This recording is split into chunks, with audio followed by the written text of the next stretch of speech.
Morning, everybody. Paul from PB Sports Talk here. Hey, listen, everybody in Detroit's up in arms. Once again, what you can see on the screen here, fourth offensive coordinator in 5 years for the Detroit Lions. People are panicking. People are freaking out. I hear very, very few people level. And I'm going to kind of give you an explanation from my point of view on why I think that is happening. And this is not even about Petzing at this particular point. This goes way, way beyond that. And typically when I do videos like this, I'm speaking from a completely different lens. I take the fandom part and my Lions history as a fan, and I take it and I mix it up into something that is from a completely different perspective and not so much from a fan. So here's what I think is going on. This is a career-defining moment for Dan Campbell. This is not even about the Lions winning or losing per se, okay? 4 OCs in 5 years, one is not your fault. Ben Johnson established a certain level of credibility and a certain level of attractiveness where others wanted him. No one can fault him for doing that. Anyone in any job, in any field in the world, you go do something really, really well, and then you have an opportunity to go, you go. That's part of it. Coaching staff depth is no different than roster depth, than player depth, okay? Quarterback, backup quarterback, all your positions, having backups. It's part of life. You know that going in. That the head coach himself can be a candidate to go someplace else, or could be fired for some reason, or maybe wants to relocate for some sort of reason. The depth in your staff matters. The Lions, other than Ben Johnson, have not had depth in their staff. So over the 5 years since Campbell started off, he starts off with Anthony Lynn. So Dan Campbell's new to all of this, right? You got to cut him some slack. This is part of it. Hires Anthony Lynn to be the offensive coordinator. Week 10, he replaces him. He takes over the play calling duties. Obviously, you bring in Ben Johnson the next year. You have a nice 3-year run with him. Everything's comfortable. You're growing as a team. You're in the playoffs. You're doing some, some damage, etc. Ben Johnson leaves. You make a decision. You hire John Morton. Again, after week 10, you decide he's not the answer. You're going to take over the play calling duties for the rest of the year. Now we're in the offseason. And you go hire 38-year-old Drew Petzing from Arizona. Let me just say a quick word about Petzing, because I don't even think you can say a whole lot about the Arizona Cardinals and what's effective and what's not effective, because it's a bottom 5 franchise. It's just terribly run, and any franchise is first. The success or failure of a franchise way before any talent is the people making the decisions. And that's a serious, serious issue over there. So it's difficult to analyze, evaluate Petzing and his ability in 3 years with a quarterback named Kyler Murray. It's bad. It's really, really bad. It's toxic. It's just an entire environment that's not designed to succeed. So we'll give him a pass on that. He's this run game guy. He knows Hank Fraley.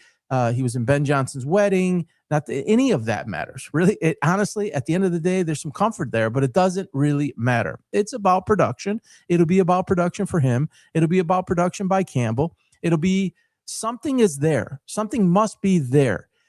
Fit is important, but it is hard for me. You see Dan Campbell on my sign behind me. It's very, very hard for me to even critique him, because what this man has done in 5 years, we all forget. As Lions fans through and through, we forget about what we were just suffering for the past, 6 decades. Now we have redefined or re-leveled up our expectation on what we want. We want to win. We don't want to win the division. We don't want to get to the wild card round. We don't even want to get to the NFC championship game. We want to get to the Super Bowl. We want to win the Super Bowl. We go 13-1. You don't win a game until your 13th game. You go 9-2. 9-8, 12-5, 15-2, and 9-8. 2 years of the 5, you make the playoffs. The other 3, you're not. No one likes that. So perspective is important. I always talk about that. It's important to remember that this is still early on, and sometimes some things happen and you have to move some things around. Dan Campbell cannot miss on this, folks. If he misses on this, it's over. What I mean by that, it's over for Dan Campbell as the Lions head coach. Here's why that is. It's not because he's not a good head coach. The success or failure of Petzing will not determine whether or not he's a good head coach and leader. I don't believe that. What I do believe is every bit of trust that people have for him will be gone. No one will trust his decisions. Everybody knows how hungry fans are in Detroit. If you're in Detroit, you know it. If you're not in Detroit, let me tell you, we are hungry beyond belief for a championship. There'd be nothing like it in the history of sports in the city of Detroit that could even come close to if the Lions won the Super Bowl. Not Hockey Town. It's not Hockey Town. It's Football Town. Not the Tigers. Not 1984. Not 2 World Series visits, 06 and 12, I believe it was. Not even close. The Detroit fans want to be in and win a Super Bowl, and they deserve to be in and win a Super Bowl. Dan Campbell wants this. Sheila Ford Hamp wants this. They all want this. I get it. Time is up now. You have to hit on this decision.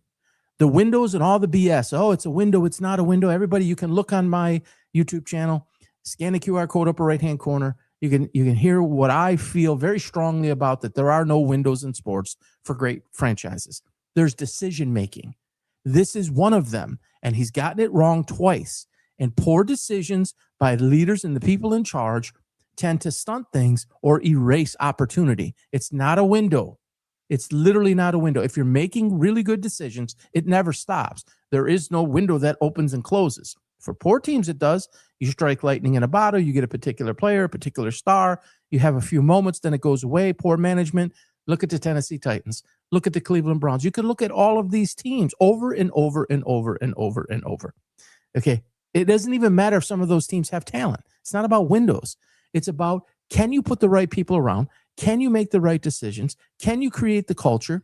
Can you establish the identity and win? And then once you win on a level, can you increase that level? Can you get to a championship level? And then can you maintain, sustain, and grow from that championship level? Getting there is one thing, like say the playoffs. Getting there is one thing. Staying there and continuing to rise up is very, very difficult. This is not easy. Yeah, I'm a former coach, nothing at this level, but it's not easy. There's a lot of factors that have to align. And when something's offline, it throws everything off. It's no different than offense, defense, special teams. If you play great offensively and poor defensively and average and special teams, you're about a 500 team. Or any their combination thereof, you're a 500 team. Not good enough, right? You imagine this when the season starts in September. Imagine the pressure that Dan Campbell's going to be under, and that offense is going to be under, and that team's going to be under. Because I'm telling you right now, if there is any type of struggle in the first, say, 3 to 4 weeks, because that's all the leashes is here, is about 3 to 4 weeks. If they don't come out and they don't succeed and people don't see this as something that is sustainable, they will start turning on the Lions, Dan Campbell, and this franchise. Jared Goff this, Amon-Ra St. Brown that, Williams, none of it will matter. But Laporta, none of it will matter, folks. People will turn their backs. It will become toxic again. And if it becomes toxic again, very difficult to get it back. They have to come out of the chute. They have to be running hot, from jump, literally from jump. They say his specialty is a run game coordinator, and he's going to improve the run game. Listen, I don't believe that there's necessarily a problem with the run game. There's a problem with the offensive line. Okay, maybe Morton's philosophy didn't align with Campbell in being a run offense, a running, basis offense. Maybe that is some of that stuff that we don't know behind the scenes. But the problem is really not the running game. The emphasis on it, maybe Morton didn't. Like I said, maybe he didn't have enough emphasis on it, and it bothered Campbell. Now you're bringing in a guy, play action, likes to run the ball, etc. But if you don't have an offensive line, doesn't matter if you bring in, I don't know, Bill Walsh. It doesn't matter. Fix the offensive line. Be consistent in your play calling, execution, and have all three phases match together, and this thing will be fine, and they'll get back to the playoffs, and they can make a run. Plenty of talent across the roster, but talent or no talent, folks, it's about decision-making. This decision has to hit. If this is a swing and a miss, it's the final out. It's the 27th out, so to say. The game will be over. There will be no coming back.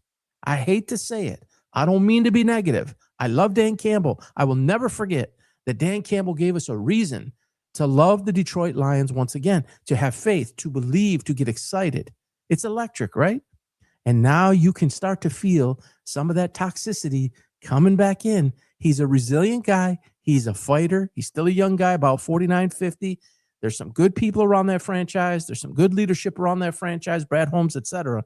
But this is a moment in time that not only defines his career, it defines the culture and the fandom in the city of Detroit. I wish them luck. I hope Drew Petzing hits it out of the park. This is not going to be easy because it's going under the magnifying glass instantly. And any single thing that doesn't go right or that doesn't like hit a home run type of situation, the heat's coming and it's going to be hot and it's going to be hard to cool that down. So they better get their ducks in a row all throughout the offseason, be completely on the same page. And if he ends up being really good, he's probably gone in 2 or 3 years too. So you better be on it and you better be looking to replace, because when you become good and you know how to develop talent, not just in players, but in coaches, you become a target that everybody else wants. And so get it right, build the depth, have the heir apparent. And people are going to pick from your coach and pick from your staff over the years. Keep doing it. Don't lose focus on it. It's not just now. It's 3 years, 5 years, 10 years, 20 years. It's not a window. It's a culture, and it's a standard of excellence. Dan Campbell's on the clock. Let's get behind him. Let's stay behind him. But, boy, he's really got about 4 games into next year, and then it is either the top's blowing off or we're back to where we were. We'll see what happens. Thanks for joining, everybody. Don't forget, scan that QR code, go to our YouTube channel, smash the subscribe button, hit the notify button. We'll talk to you soon. Have a great day. Bye-bye.